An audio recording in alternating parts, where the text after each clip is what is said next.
Hello friends, Suryadev की इससे पहले की वीडियो में हमने बात की थी सूर्यदेव की उत्पत्ति की, उनके परिवार की और उससे कुछ ज्योतिषी संबंध की। उस वीडियो को आगे बढ़ाते हुए हम इस वीडियो में बात करेंगे सूर्यदेव से संबंधित संपूर्ण जानकारी की, उनके ज्योतिषी संबंध की, कैसे जातक की कुंडली में सूर्य का प्रभाव दिखाई देता है, सूर्य देव की पूजा कैसे करनी चाहिए। और मैं आपको इस वीडियो में एक विशेष उपाय बताऊंगी जो स्कंद पुराण में भगवान शिव ने स्वयं बताया है। जानने के लिए वीडियो के आखिर तक बने रहें। वीडियो में आगे बढ़ने से पहले मैं आपका अपने चैनल एक्सप्लोर द यूनिवर्स में हार्दिक स्वागत करती हूँ। आप सभी को मेरा नमस्कार। सूर्यदेव इस संपूर्ण जगत की आत्मा है, पृथ्वी की जीवनदायिनी शक्ति हैं, पृथ्वी पे जीवन शक्ति की ऊर्जा का संचार है। कल्पना कीजिए, यदि सूर्यदेव ना हो तो क्या पशु पक्षी, पेड़ पौधे, मानव जीवन का कोई अस्तित्व होगा? नहीं। जिनके बिना जीवन संभव ही नहीं है, तो क्या जातक की कुंडली पे ऐसे सूर्यदेव का प्रभाव देखने को नहीं मिलेगा? जातक की कुंडली में सूर्य का प्रभाव बहुत अधिक देखने को मिलता है। कुंडली पर जातक के जीवन में सूर्य का प्रभाव कैसे पड़ता है, यह जानने के लिए हमें सबसे पहले ये समझना चाहिए सूर्य कौन है, सूर्य कैसे दिखाई देते हैं, सूर्य का स्वभाव क्या है। अगर हम यह सब जान लेंगे तो उनका जातक के जीवन पे प्रभाव समझना बहुत ही आसान हो जाएगा। तो मैं आपको सबसे पहले बताती हूँ सूर्य का स्वरूप। ऋषि मुनियों ने सूर्य देव के स्वरूप को बताते हुए कहा है कि सूर्य की आकृति रक्त श्याम यानी कुछ स्याही हुए लाल है। इनके नेत्र की पुतलियाँ शहद की तरह कुछ भूरेपन और ललाई को लिए हुए हैं। इनकी आकृति चकोर है, भुजाएं विशाल हैं, हड्डियाँ मजबूत हैं, केश थोड़े कम हैं, लाल वस्त्र धारण किए हुए हैं। स्वभाव से सूर्य शूर और प्रचंड है। सूर्य की पित्त प्रकृति है, तो जिस मनुष्य की कुंडली में सूर्य लगन में हो उसमें ये विशेषताएं देखने को ज़रूर मिलेंगी। यदि सूर्य लगन में नहीं है परंतु सूर्य का प्रभाव लगन पे पड़ रहा है, या लगन में कोई भी ग्रह ना होने पर सूर्य की राशि जो कि सिंह राशि है वो लगन में है, तो उस मानव में ये विशेषताएं देखने को ज़रूर मिलेंगी। अब हम आगे बात करते हैं सूर्य के स्वभाव की। सूर्य ग्रहों के राजा हैं। राजा कौन होता है?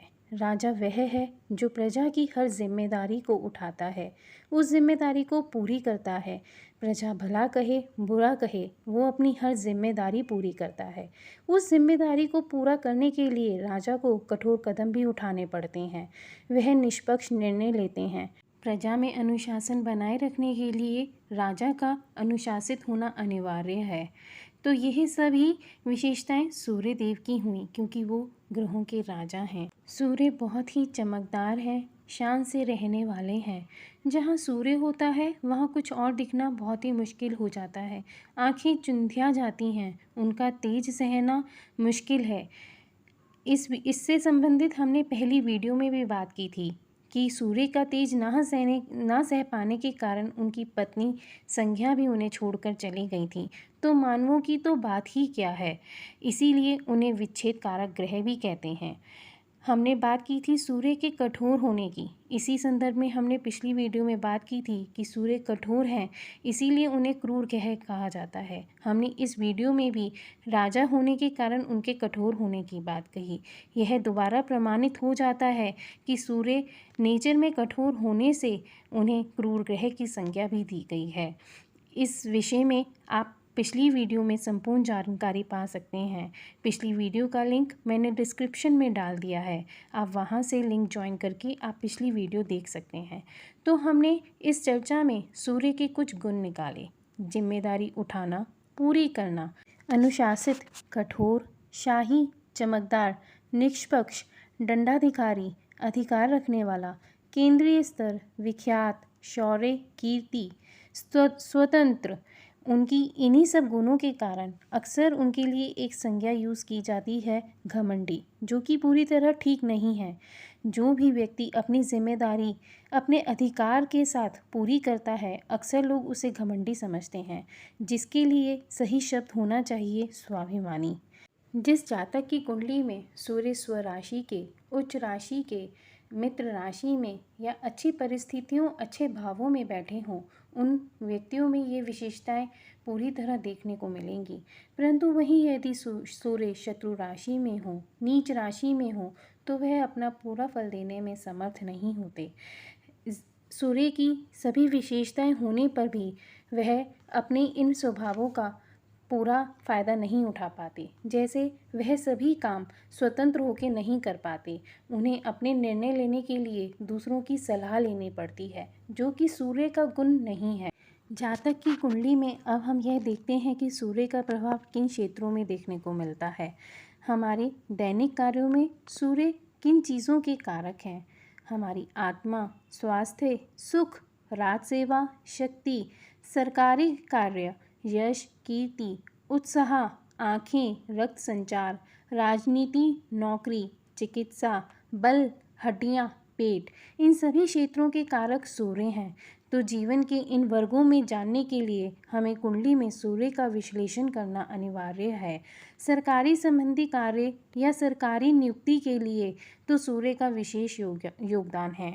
सूर्य की दशा में सही गोचर ना मिलने पर या यदि सूर्य अच्छे भावों में ना बैठा हो, उसकी परिस्थिति अच्छी ना हो, तो हमें इन संबंधी क्षेत्रों में कुछ कठिनाई का सामना करना पड़ सकता है। इसके लिए हमें सूर्य के उपाय करने ज़रूरी होते हैं। सूर्य के उपायों में मैं आगे बात करने से पहले आपको यह बताना चाहूँगी कि सूर्य हमारे जीवन में किन बीमारियों के लिए कारक हैं। सूर्य अच्छी स्थिति में ना होने पर जातक को कौन सी बीमारियां दे सकते हैं?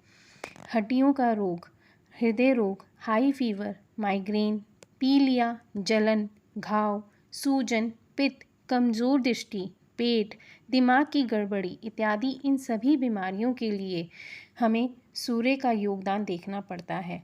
सूर्य अच्छी परिस्थिति ना होने पर हम जातक के जीवन में ये सब बीमारियां दे सकते हैं। सूर्य की अच्छी स्थिति में होने पर आपको ये सभी विशेष फल मिलेंगे, परंतु यदि सूर्य अच्छी स्थिति में नहीं है या बुरे भावों में बैठे हैं, तो हम सूर्य के फल पाने के लिए क्या कर सकते हैं? तो आइए अब बात करते हैं कुछ उपायों की।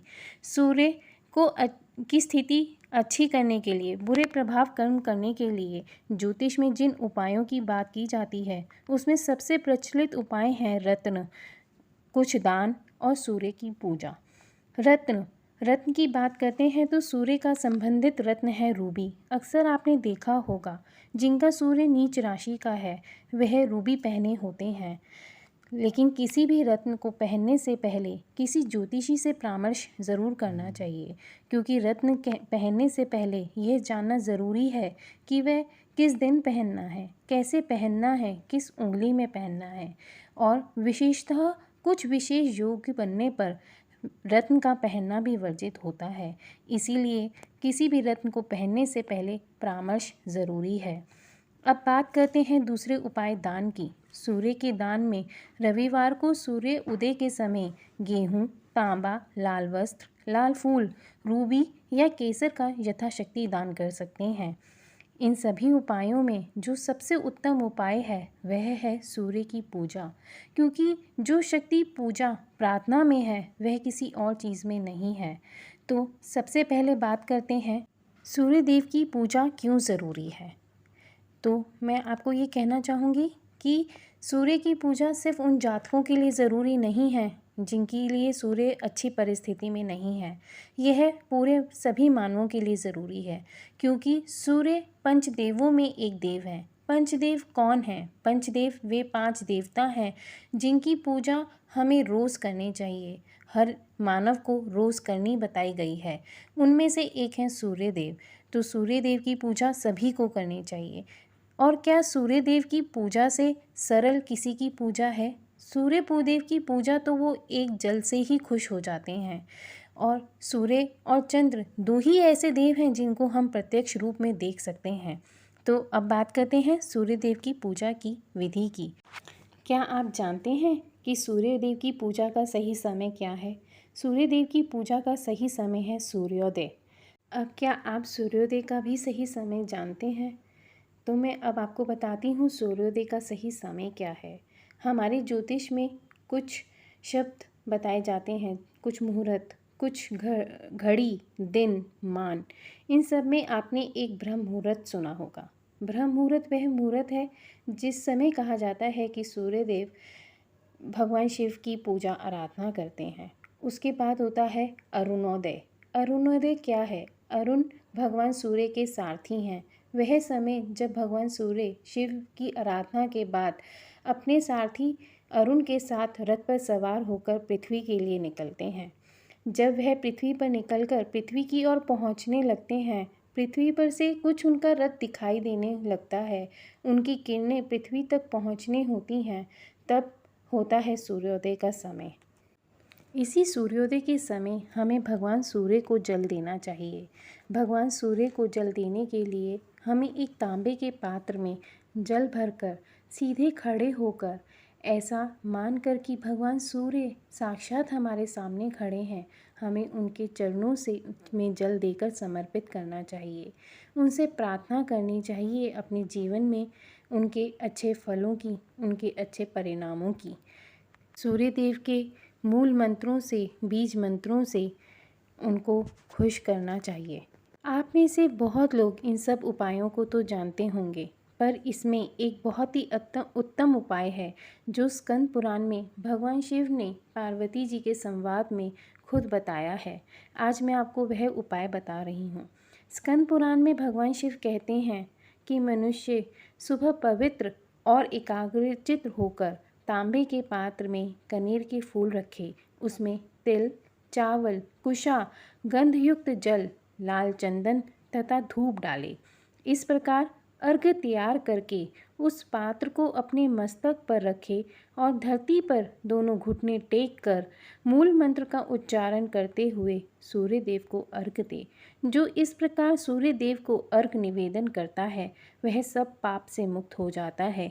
दीक्षा और मंत्र से रहित मनुष्य भी यदि इस प्रकार 1 वर्ष तक अर्घ्य दे तो भगवान सूर्य के सभी उत्तम फलों को पाता है। आप सब भी यदि सूर्यदेव से आशीर्वाद पाना चाहते हैं, उनके अच्छे फलों को पाना चाहते हैं, तो सभी रोज़ सुबह भगवान सूर्य को जल अंजलि दें, उनकी पूजा ज़रूर करें।